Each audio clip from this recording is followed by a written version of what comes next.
Alright, let's see what John Harris has to say about the internet didn't fail, it took over. Let's see. Information is power, which is why Facts. information has always been stuck in a tug of war between the elites and the masses. We're in one of those moments right now. Never believe the elites. Why are they lying all the time? For a lot of history, information was controlled by the king, the emperor, the church, who jealously guarded the few handwritten books in existence and used that information monopoly to control what people thought. Then there was this German inventor who created a device that cut. But that is mostly in the West only. It's only in the West where you had that, where the church only controlled all the information. In other countries, you had freedom of everything, or in other empires and all of that. Covered little metal words in ink and pressed them onto paper. The power of information was unlocked to the masses. Not just in Europe. China had been doing this printing press thing for a long time. Suddenly the kings and the church were losing control of the narrative, which led people to question the church's story, leading them to new discoveries and creations, an explosion of new ideas, rethinking who should rule them, a revolution brought on by words on a page, recorded and openly passed around. Information is indeed power. The authors of the American Revolution recognized just how vital all of this was, and right at the beginning they wrote in that the government can't control the flow of information from the press, that it was sacred. It's what had made this revolution possible.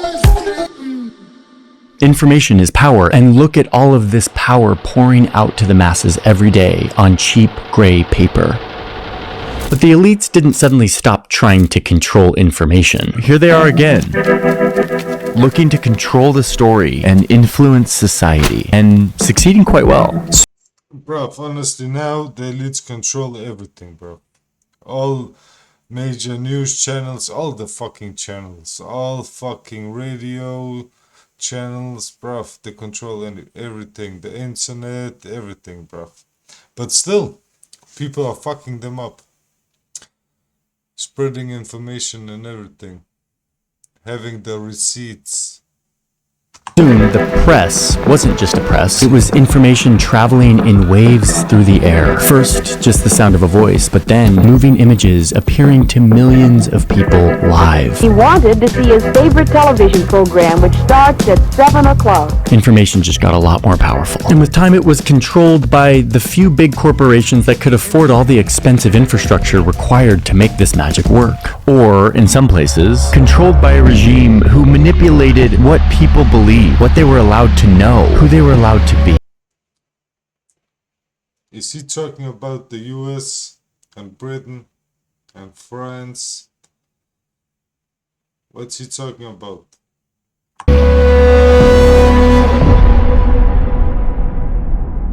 Information is power.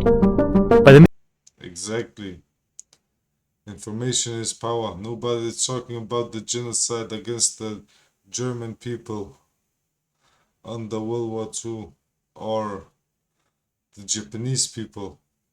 In the 20th century, here in America, even though information still flowed through just a few big companies, those companies took the responsibility seriously, partly because they weren't under intense pressure to Bullshit they did.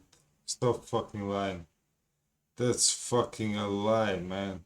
Everybody knows that American news channels have been lying since they fucking got created. Stop fucking lying. chase profits, but partly because the federal government would take away their license if they didn't clearly show that they were serving the public interest with fair, balanced journalism. This wasn't just an expectation, it was a policy enforced through the fairness doctrine. So the big networks reported the facts. This guy was called the most trusted man in America. And that's the way it is. Friday, March... The nation shared a common reality and definition of truth, power held by the people. Reporting for CBS News. Oh, but here come the money people again.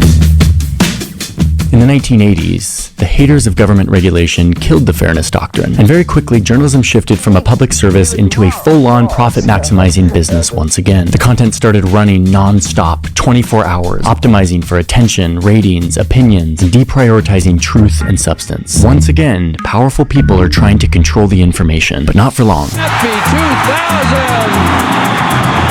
Are you kidding? I can't go another day without the internet. The internet was a big moment for this tug of war. It was the ultimate democratizer of mass communication. It even promised to end this tug of war altogether, end the cycle of powerful people always trying to control the flow of information. Kings and priests back then, media moguls and financiers now. This is the most humble day of my life. Was their reign over? You can find anything from planning a vacation to MTV or real-time live audio. The net is fabulous. Journalists at the time observed that, quote, nobody owns the internet. No single organization controls it. This could be the end of, quote, choking the flow of information because the internet, quote, celebrated the right to speak and be heard. And those predictions start coming true. It's looking like a single video can spark a revolution. Young people huddled around a computer sending 140 characters can lead that revolution. Secrets are exposed. Abuses and corruption are instantly seen by millions. Accountability, transparency, powerful stuff outside the control of the gatekeepers. There was a sense that the internet would lead to this revolution, to a, quote, more rational, less dogmatic approach to politics. For the world's information was being liberated, and so are we. That's true. Honestly, if it wasn't for the internet, people would be the fucking... Bruv, forget NPCs, bruv. NPCs could... It's not even a word... It's not even describing what people would be. They would be fucking Bruv, they would be so indoctrinated. Honestly. And you see it actually. You see the people who grew up with the internet, they have a totally different view on life and what life is about and how life actually should be. And those people before the internet, bruv, they're crazy, bruv. Honestly, those guys, they're fucking part of the system, bruv. They are the problem also. So yeah, man. Majority, not all of them, but majority.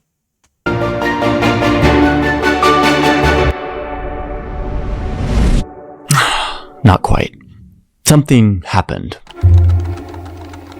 Look, the internet allows you to connect with your friends really easily, and a programmer in California just invented a little piece of code that can summarize all your friends' updates on a feed, a news feed. Okay, let's use that code not just to aggregate your friends' updates, but for other interesting information of all kinds, interesting articles, interesting photos, anything from around the growing internet. And before long, the software is even guessing what I like, learning my tastes. This is cool. And perfect timing, because now Steve Jobs has just given us little computers that fit inside our pockets, connected by the internet that is now flowing through the air we breathe. We have access anywhere we go. And that little computer brain running this newsfeed continues to ensure that I will be getting everything I want, or at least everything I can't stop looking at. It starts to show me a reality that is tailor-made for me, one that confirms my identity, one that demonizes people I disagree with, echoes my opinions. And soon, I'm making a whole career off these algorithms. And yes, I have to make these faces sometimes to get people to click, but I'm able to publish in-depth journalism, stuff that would never fly in the old media world, but now is finding millions of people. Actually, that's true. The internet made it possible for anybody with a real interest and a real hobby and really passion for something can spread it to the world. So if you're a real journalist, you can actually do real journalistic work and actually get something out of it by what's it called?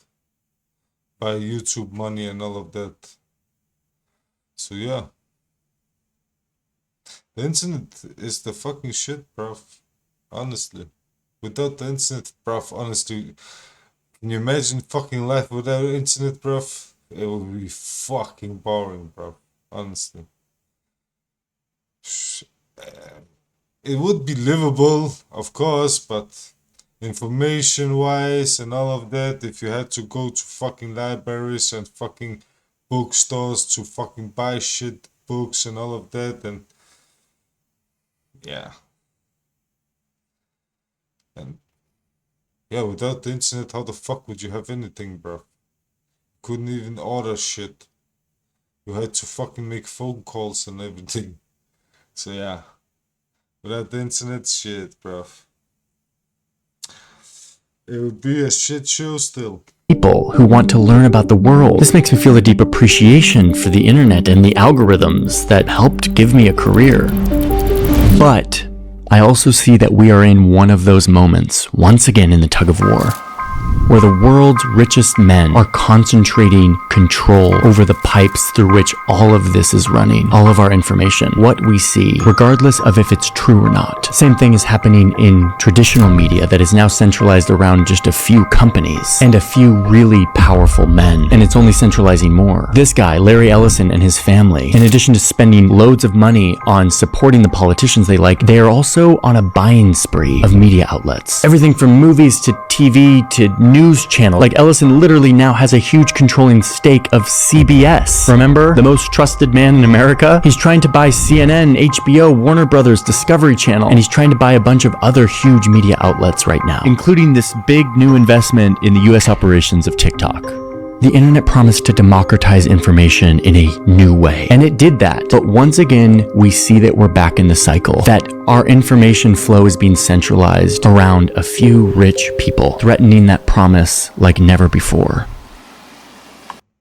Yeah, but they're gonna lose again. People are gonna make a new app and then spread the message there, and then if they charge that app, people gonna move on to another app, and again and again and again. And bruv, they're gonna lose every time. Because bruv, honestly, if you look at it, TikTok got popular because you were free to speak out about whatever they're whatever they're blacklisting or censoring or anything, you could speak out on it. Also YouTube. That's the only reason why YouTube became so big is because you had in the old days, YouTube, you can say everything, bruv. Everything, bruv. There was no fucking limits. There was no boundaries. There was nothing. Now, it's fucked up. It's not... Bruv, you don't even have the dislike button, man. I'm fucking... Honestly, bruv, we need to bring back the dislike button so you can see how many dislikes videos has. Honestly, bruv. The dislike button is the fucking best. But all of this new shit and all of this, bruv, the news in America has been owned by the elites the last maybe 200 years maybe. 200 years. Okay, but listen, I actually have hope. A lot of hope. And it is derived from something very real, which is all of you. Millions and millions of people who show up from all around the world week after week to watch and engage with in-depth, curiosity-driven journalism to better understand the world. I don't think the promise of the internet... Bruv, let's be honest, you ain't the best journalist. You are fucking... Honestly, you put too much of your own fucking feelings in shit, bruv. Honestly. This guy... Too much bullshit. Internet is dead. I just think it's in the middle of being hijacked, and we want to create a place where we can start to take it back.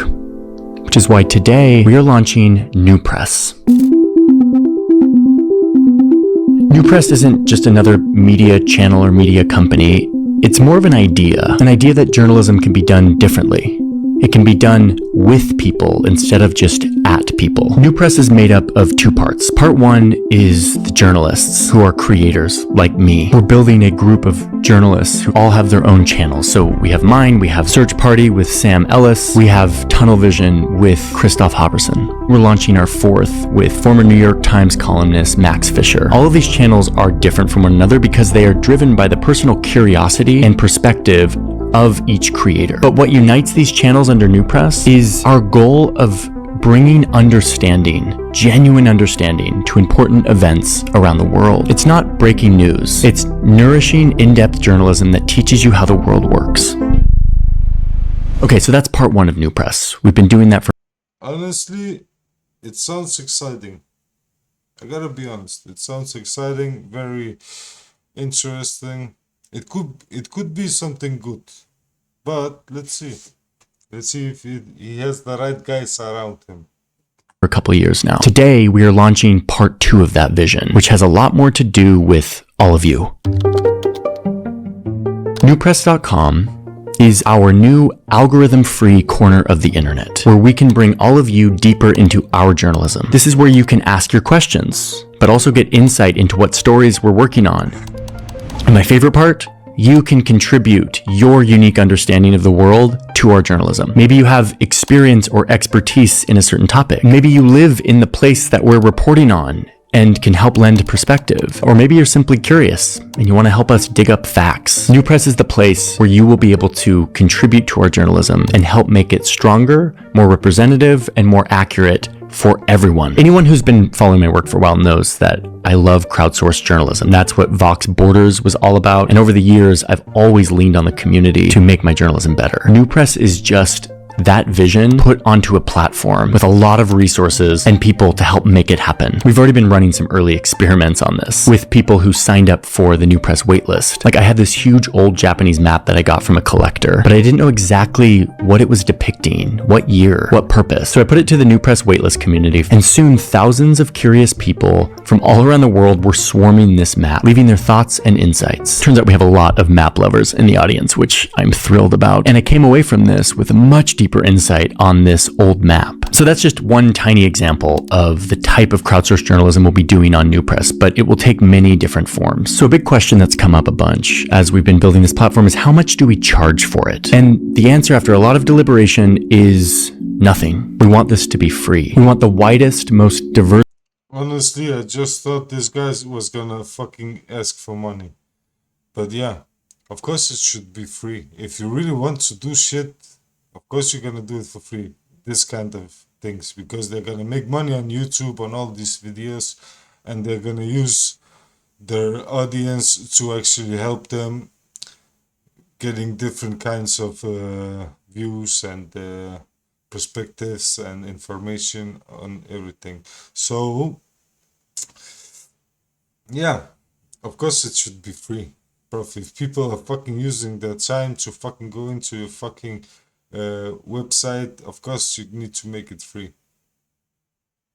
Group of voices to contribute to our journalism. So there will be no paywall blocking you from participating. You can go sign up right now at newpress.com and start contributing to the prompts that we have up there. Okay, but real talk here. This thing has to make money or we will not be able to keep it open. So for those who have the finances and want to contribute and support this mission, you can sign up as a paying member. It's $60 a year. Paying members will get access to a deeper insight into how we make our journalism, stuff that you don't see on YouTube. They'll get access to a few extra spaces and communities and some exclusive content like Q&As with me, discussions with the other creators, maybe some unpublished interviews. Oh, and for those who sign up soon, you'll be considered a founding member. And as a thank you, I am going to send you a beautiful print of that Japanese map that we crowdsourced with the community. I've been working on this thing, designing it, getting it ready to ship out. I wrote a little narrative about the map based on the insights from the community, and you can see it as kind of a little piece of Newpress history, marking the beginning of this journey. So you get that sent to you for free if you sign up. And if you do pay, you can know that we will be using this money to fund more creators, to build more channels, and to make more in-depth videos, in addition to running Newpress, the platform. That's what this money is going to be used for. Basically scaling up this effort to reimagine what journalism can be. But let me be very clear.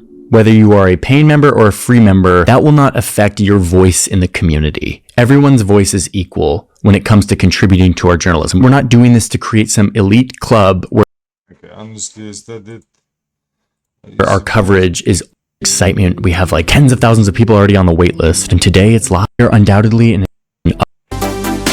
whatever, this guy, yeah, this was almost just a promo from this guy. But yeah, 100% the elites control the information, and the ordinary fucking suckers, ordinary fucking NPCs, they eat the shit, man. Whatever the elites tell them, they eat the shit. But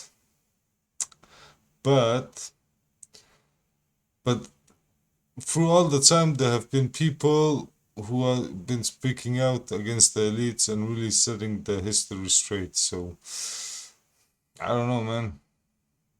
The elites want to control, but they're never in control. And that is what we gotta remember. We are the people in the control. Whatever we fucking say is what's gonna be happening. But the problem amongst us, the normies, the majority of the normies, they're comfortable. They like their life. They don't think anything can be better. You know? They don't know what life is about, but yeah. So, I don't know, man. It's okay video, the first part, but the second part, we should have made a video about that for itself. But yeah, guys, see you guys later. Bye bye.